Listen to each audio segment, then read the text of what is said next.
Merci à vous qui venez de nous rejoindre pour la troisième et dernière partie de Politicien, votre rendez-vous politiquement également. Rejoint pour cette troisième partie, Maître Jean-Baptiste Aréliman. Vous êtes avocat au barreau de Nanterre en France. Vous êtes par ailleurs président de l'Institut Afrique Monde.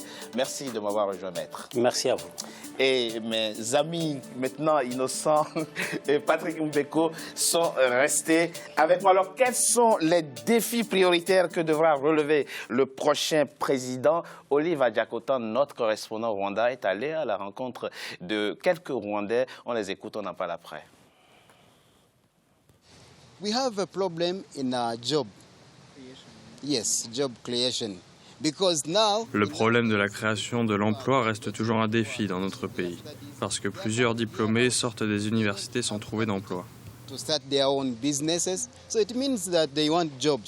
ne peuvent pas non plus créer leurs propres entreprises, faute de moyens financiers conséquents. Donc celui à qui je compte donner mon vote pour diriger mon pays doit être capable de résoudre le chômage. Il doit également aider notre peuple à sortir de la pauvreté, car il y a encore de nombreux Rwandais qui sont pauvres.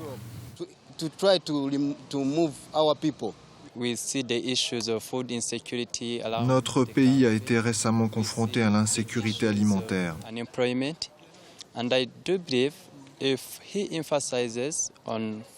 Il faut que le président qui sera bientôt élu trouve rapidement des mécanismes pour l'autosuffisance alimentaire, surtout dans les contrées reculées du Rwanda.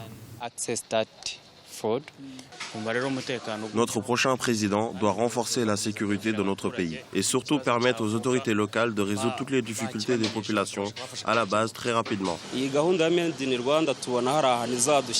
produits étrangers ont toujours concurrencé sur le marché nos produits locaux, raison pour laquelle je souhaite que notre futur président valorise davantage le programme Made in Rwanda. Comme ça, nos jeunes artisans pourront vivre de leur créativité.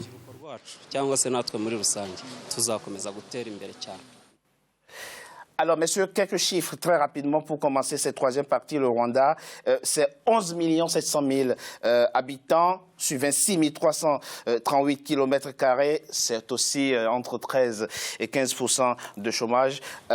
Les problèmes, finalement, sont les mêmes que dans les autres pays du continent, en dépit donc des avancées économiques et sociales. Effectivement, la question du Rwanda n'est pas une question isolée en Afrique francophone en général. Même si le taux de chômage est relativement bas comparé à d'autres pays. Effectivement, la question de croissance en Afrique qui n'est pas inclusive se pose de manière récurrente partout dans tous les rapports des Nations Unies et de l'Union africaine également. Mais au Rwanda, quand même, il faut connaître nous avons une jeunesse très jeune, formée massivement. Et la qualité de l'enseignement quand on pose une question assez cruciale. J'enseigne de temps en temps là-bas. Quand tu vois les jeunes qui sont formés massivement, qui n'ont pas trouvé du travail, le chômage se pose en tout cas avec acuité. Il y a une question également que je vais souligner. Je n'ai pas suivi le premier débat, je m'excuse. La question de l'alternance politique et notamment d'ouverture politique, d'espace politique. Le FPR qui est au pouvoir depuis bientôt 24 ans. On a une de vos compatriotes qui a dit au Rwanda, dans votre pays, le Rwanda, vous n'avez pas la culture de l'opposition, de la contestation. Est-ce que c'est vrai? On peut l'admettre, mais il faut la relativiser. Il faut la relativiser. Il faut la relativiser. Le contexte dans lequel s'est formée la culture politique peut se comprendre avant le génocide, mais après le génocide. Il faut reconnaître quand même qu'il y a une gang monolithique qui pèse sur le Rwanda depuis son indépendance et davantage même après 1994.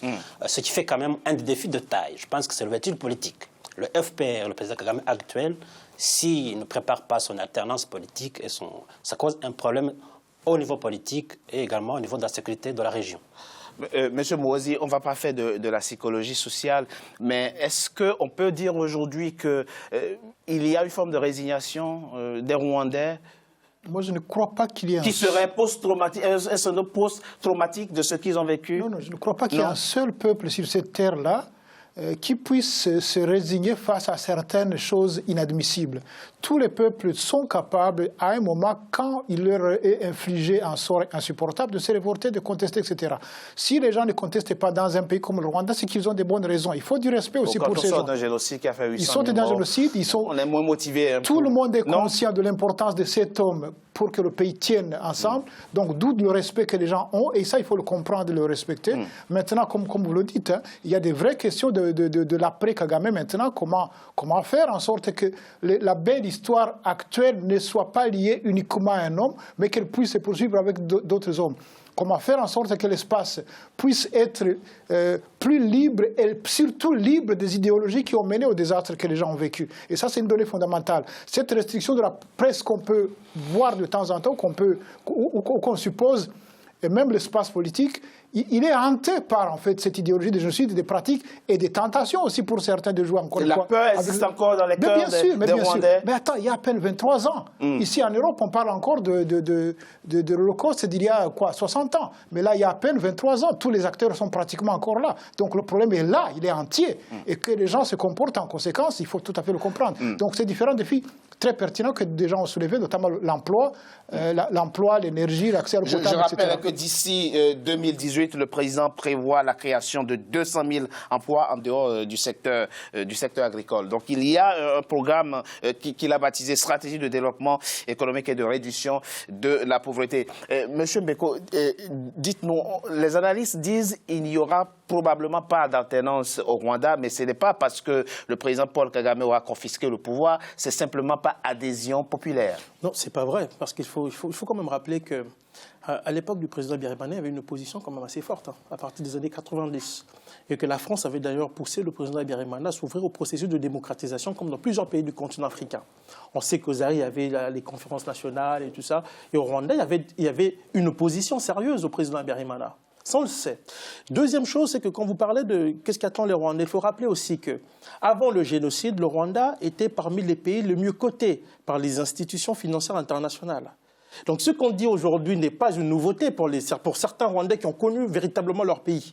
Avant la crise des années 90. Il ne faut pas l'oublier, ce sont les rapports des institutions internationales. Mais M. Beko, il y a des pays qui ont connu la guerre et qui ont mis de temps à se relever, la Sierra Leone, le Libéria et beaucoup d'autres. Non, mais parce que le Rwanda, il ne faut pas oublier que le Rwanda, il y a eu un génocide 2 ans après, le Rwanda a envahi le Zaïre.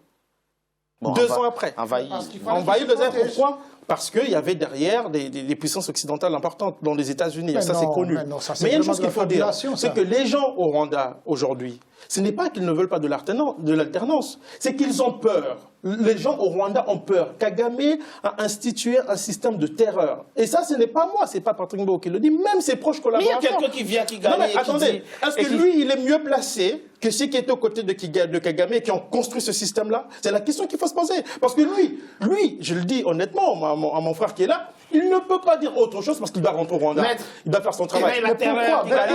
Mais vous savez, j'ai vécu au Burundi, je disais ce que je pense. Excusez-moi, malgré la terreur. Et pourquoi je dis ce que je pense au Rwanda? Parce que vous savez que le Rwanda assassine des opposants à l'étranger. On a assassiné le chef de service secret dans un hôtel en Afrique du Sud. Il y a un monsieur... Est-ce qu'il y a d'autres cas que vous connaissez? Oui, il y a deux activistes. La justice n'a pas encore établi formellement. Il y a 2 activistes des droits de l'homme, M. René Mungezi et l'autre, qui ont été interpellés par Scotland Yard. À Londres, on leur a dit clairement que vos vies sont en danger, le gouvernement de Kigali va l'attenter à vos vies. Pareil au Canada, où une journaliste canadienne, une amie d'ailleurs, Jodie River, a voulu être assassinée par les sbires de Kigali à Bruxelles. C'est amplement documenté. Donc tout ce que je dis ici est amplement documenté. Et je ne parle même pas de ceux qui ont été assassinés. Vous donnez des pouvoirs de toute puissance à ce n'est pas la question il lui donne des pouvoirs qu'il n'a pas. Ce n'est pas une question de pouvoir, c'est une question de crime. C'est une politique de crime. Je ne peux pas faire une féminologie du régime de Kigali, mais quand même on peut évaluer de manière objective ce qui se passe réellement. Notamment quand on voit les réfugiés qui fuient encore le pays, c'est quand même une question de taille. La question des réfugiés a causé des dégâts au Rwanda aujourd'hui. Si on prend seulement ce paramètre, on peut s'interroger quand même. Combien de réfugiés sont partis du Rwanda maintenant? C'est une question en tout cas de taille qu'on peut se poser. Il y en a qui n'ont pas encore rentré. Il y en a qui sont pas encore rentrés, d'accord, mais combien fuient le Rwanda aujourd'hui? Les gens rentrent plutôt au Rwanda. contrairement à beaucoup d'autres pays. Alors, c'est possible, effectivement. Très rapidement, le président des États-Unis, le président nouvellement élu, dit voir dans le Rwanda un allié de poids dans sa politique africaine. Qu'est-ce que ça présage pour le Rwanda? D'excellentes choses et des pressions inutiles pour celui qui est en train d'être considéré aujourd'hui par beaucoup en Afrique, des jeunes, des moins jeunes, comme le modèle à suivre, parce qu'il fait les choses qu'attendent les populations d'un gouvernement. Moi, je pense que... lui d'abord, et vous aurez le modèle à faire, si vous voulez, très rapidement. Vous avez évoqué quand même question d'idéologie au Rwanda. Il y a quand même effectivement une idéologie de développement. Développementaliste actuellement au Rwanda. On voit effectivement qu'il y a des traces et des éléments objectifs. On a chaque année, chaque 3 mois, des avions qui sont achetés. Il y a des lignes au niveau national, même au niveau international. On voit vraiment des résultats tangibles. Bon, au niveau économique, effectivement, on voit que le Rwanda peut s'en sortir par ce biais, par ce registre.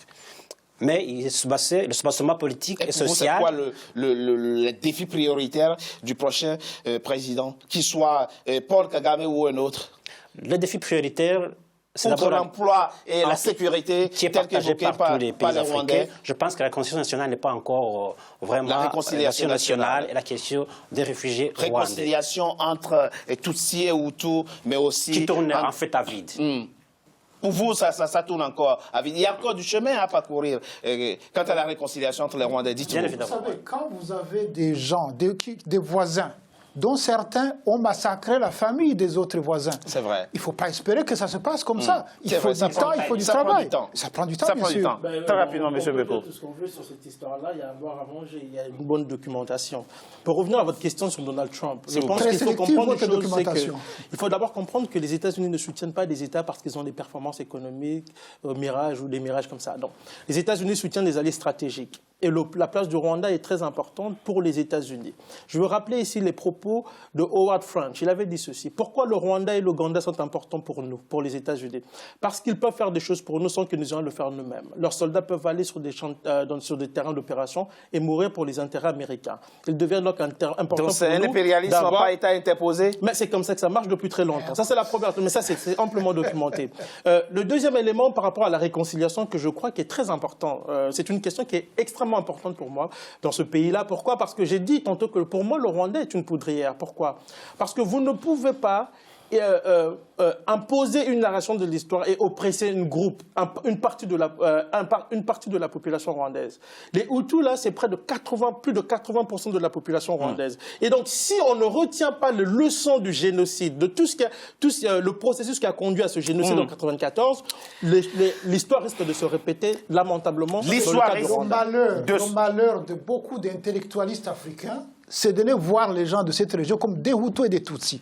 Les gens vont beaucoup plus loin que ça. Il y a énormément de Hutus qui dépassent cela, il y a énormément de Tutsis qui dépassent cela. Ils ont une identité, nationale, il y a nationale qui transcende aujourd'hui les appartenances ethniques. Il y a une identité qui existe au Rwanda. Il faut se demander, j'ai bien dit, si on ne retient pas les leçons de l'histoire du génocide, parce qu'on sait comment ça a été fait, l'instrumentalisation de part et d'autre, on le sait, parce que les Rwandais vivent ensemble. On sait pendant le génocide que des Hutus ont sauvé des Tutsis et des Tutsis ont sauvé des Hutus. On le sait. Donc c'est là veut dire que le problème n'est pas le peuple rwandais, c'est l'instrumentalisation du fait ethnique par le pouvoir politique pour atteindre d'inavouables desseins. Je suis d'accord avec ça, sauf avec une petite précision.